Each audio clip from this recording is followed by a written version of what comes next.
Salam sejahtera Malaysia, denyut nadi suara rakyat bergema di channel ini. Terima kasih kerana bersama-sama dalam channel ini untuk mendapatkan berita-berita dan ulasan-ulasan terbaik untuk seluruh rakyat Malaysia. Bagi anda yang pertama kali bersama-sama dalam channel ini, sila tekan butang subscribe, like dan share. Malaysia kita punya, cintai Malaysiaku, kita jaga kita. Sekali lagi, bagi anda yang pertama kali, sila tekan butang subscribe, like dan share. Kita mulakan berita menarik hari ini. Salam sejahtera Malaysia, denyut nadi suara rakyat bergema di channel ini. Sebelum itu saya nak kata dulu, jangan pula lepas ini ada pula orang-orang yang tak puas hati, yang tuduh lagi kata kerajaan salah guna kuasa, melantik itu melantik ini dengan untuk kepentingan diri sendiri, untuk kepentingan parti dan sebagainya. Sebab ini Agong sendiri yang kurnia surat cara pelantikan tahu. Jadi jangan pula kata lepas ini Perdana Menteri Anwar Ibrahim yang lantik. Tak ada. Yang bagi surat cara pelantikan adalah Agong. Kepada siapa? 5 hakim. Jadi lepas ni, kalau memang salah, dijatuhkan hukuman bersalah, jangan pandai-pandai hina mahkamah. Jangan pandai-pandai nak kata mereka dipergunakanlah oleh kuasa ni lah, apalah, macam-macam lah. Sebab kalau kamu buat begitu, seolah-olah kamu mempersoalkan credibility yang di Pertuan Agong tahu. Jadi terbaru Agong baru saja berkenan memberikan watika pelantikan surat cara kepada 5 hakim yang di Pertuan Agong. Sultan Ibrahim hari ini telah berkenan untuk menerima menghadap dan juga telah mengurniakan surat cara pelantikan kepada 5 hakim di Istana Negara pada hari ini. Istiadat yang berlangsung di Singgasana kecil Istana Negara itu dimulakan dengan pengurniaan surat cara pelantikan kepada Hakim Mahkamah Persekutuan, iaitu Datuk Hanifah Fariqullah dan Datuk Wazir Alam Maidin Merah. Jadi mereka ni memang berkredibiliti, tidak perlu dipersoalkan. Memang Agong yang bagi mereka surat cara watika pelantikan ini.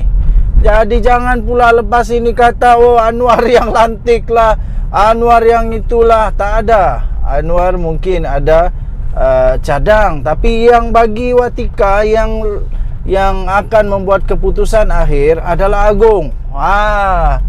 Walaun semua kena tahu benda tu. Jangan pula spin, putar-putar dunia lepas ni sampai rakyat bengong.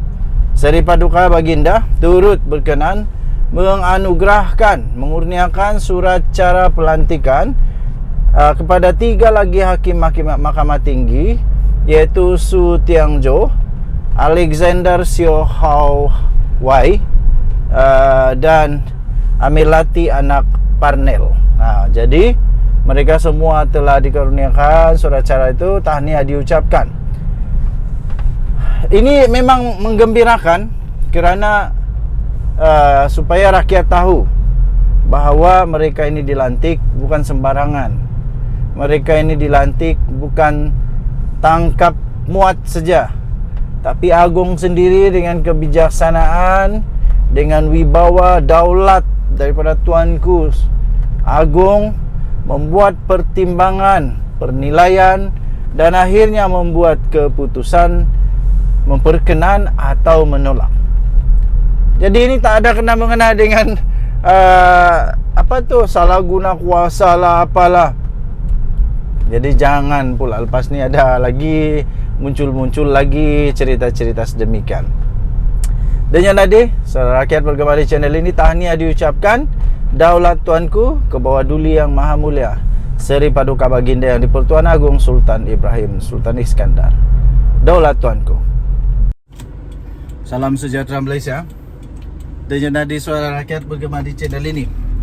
Pertama sekali, Saya ingin mengucapkan selamat berpuasa kepada semua rakan-rakan yang beragama Islam di seluruh Malaysia. Selamat berpuasa.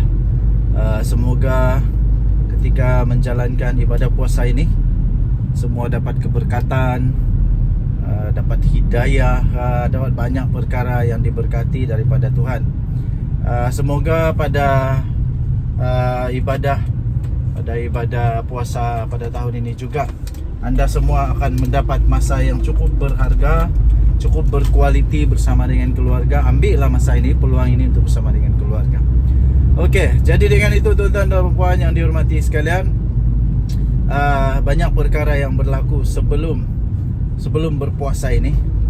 Antara perkara yang berlaku yang menjadi hangat di pasaran ialah tentang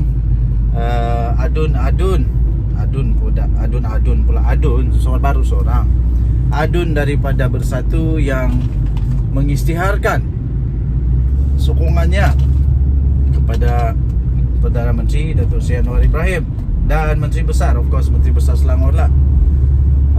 Rupa-rupanya bila saja disiasat lebih mendalam, rupa-rupanya bukan berpunca daripada beliau digugurkan daripada jawatan Ketua Penerangan Selangor dan Bersatu, tapi kerana beliau kecewa ada kartel di dalam Bersatu. Ada kartel di dalam Bersatu yang didalangi oleh manusia puak, manusia yang diketuai oleh manusia yang baru sehari dua dalam Bersatu. Siapa dia di Selangor? Siapa di Selangor yang baru sehari dua dalam Bersatu pasti terasa pedasnya. Oh, baru sehari dua dalam Bersatu, trip jadi bos sudah. Memanglah orang sakit hati. Jadi ada satu artikel daripada Sahabudin.com yang saya ingin kongsikan kepada anda. Artikel ini baru saja diterbitkan dan memang sangat seronok untuk dibaca dan kongsi. Cakap sajalah terus terang, kumpulan kartel itu ialah Azmin Ali. Azmin Ali kah ketua kartel itu? Kalau mengikut logik, betul jugalah mungkin Azmin Ali, sebab Azmin Ali lah yang baru sehari dua dalam Bersatu. Baru berapa tahun dia dalam Bersatu, masuk Bersatu, jadi tiba-tiba kena bagi pangkat luar biasa besar. Memanglah Raka Rombi semua rasa kecil hati juga, yang sudah berpuluh tahun pula, sudah bertahun-tahun bersama dengan Bersatu, tak pun dapat hidu jawatan yang disandang oleh Azmin Ali sekarang. Azmin Ali special. Azmin Ali special. Memanglah bikin sakit hati. Jadi sebab itu tajuk dia cakap sajalah terus terang. Kumpulan kartel itu ialah Azmin Ali. Adun Selat Kelang daripada Bersatu, Abdul Rashid Asari tampil mendedahkan sebab mengapa dia tiba-tiba mengambil keputusan menyokong Menteri Besar Selangor iaitu Amiruddin Sari. Jadi katanya tindakannya itu bukan disebabkan kerana kecewa digugurkan sebagai pengerusi Bersatu Selangor. Sebaliknya, Abdul Rashid mendakwa tindakannya itu adalah disebabkan Bersatu Selangor telah dikuasai. Bersatu Selangor telah dikuasai oleh kumpulan kartel yang dipimpin individu baru sehari dua menyertai parti itu. Pastilah terasa siapa yang makan lada. Memang terasa pedas lah. Orang pertama yang terasa makan pedas pastilah Azmin Ali, sebab dia memang betul baru masuk di sana. Kemudian beliau menolak dakwaan. Beliau menolak dakwaan merajuk. Dia pernah dikatakan mungkin kerana merajuk, tapi dia menolak dakwaan itu bahawa dia merajuk. Dia menolak dakwaan itu dia merajuk. Dia tidak merajuk. Dari kerana dilucutkan jawatan, tak pernah dia rasa merajuk. Dia katalah begitu.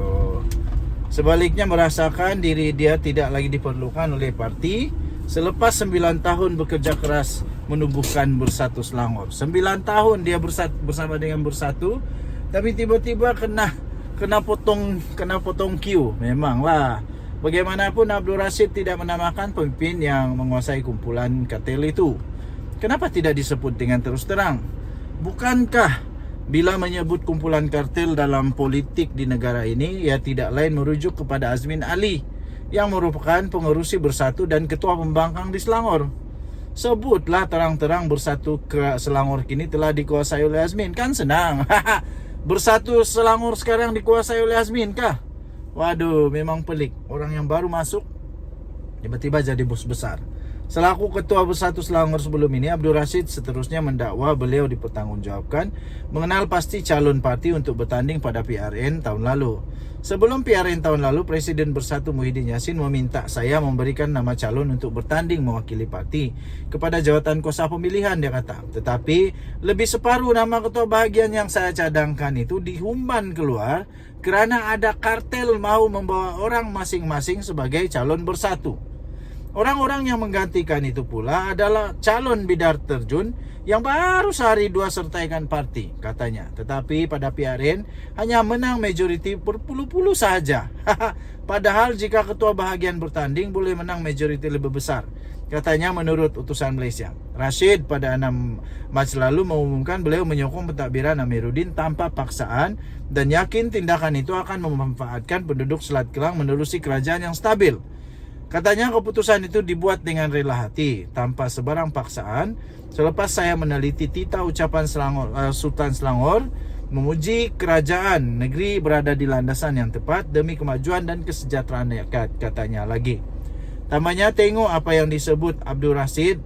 Ini tulisan daripada Sabuddin Hussein lah. Dia kata, tengok apa yang disebut Abdul